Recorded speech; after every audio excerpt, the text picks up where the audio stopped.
Welcome to Dumpster Diving, where we look at something horrible from the past. Today, ALF.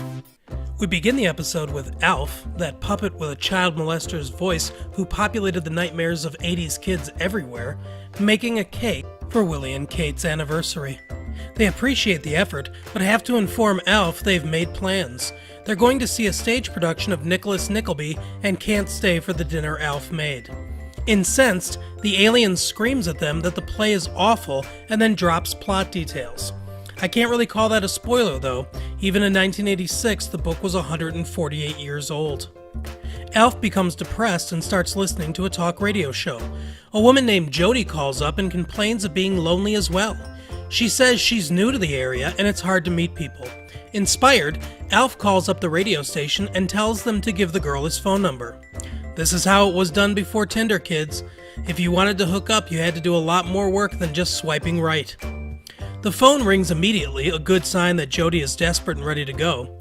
Of course, ALF is a 3-foot-tall alien, so talking is about all he can do. We transition to a few days later and the family is in the living room. The phone rings and it's Jody for ALF. The family already knows about her because actually seeing such a dilemma would be good television, and this show will have none of that. Willie says that Jody and ALF have talked 3 times already that day, and he thinks it might be dangerous. ALF states that he's in love with Jody and wants to meet her. Willie tells him that would be crazy, but it turns out that ALF lucked out and Jody is blind. Apparently God loves ALF a lot more than he loves Jody. So as long as she doesn't mind some hairballs, he's ready to get down. Willie is a cockblock though and says ALF can't go, it's too dangerous. Depressed, ALF mopes around the house for days. The family tries to cheer him up, but all he does is sit in the laundry basket and play with a sock puppet. I think it's pretty obvious why that sock puppet is so stiff. Mrs. Tanner obviously uses too much starch. Lynn, the oldest daughter, feels sorry for ALF and says she'll drive him over to see Jody while her parents are away. They arrive at Jody's apartment and Lynn says she'll be back soon. Jody serves ALF some hors d'oeuvres, which he proceeds to scarf down. The two take turns listing their faults, and ALF declares her the winner when she mentions her blindness. One thing that's odd though is that ALF keeps telling her where things are. Even though this is her apartment, she would already know it pretty well. Lynn shows back up and tries whispering for ALF.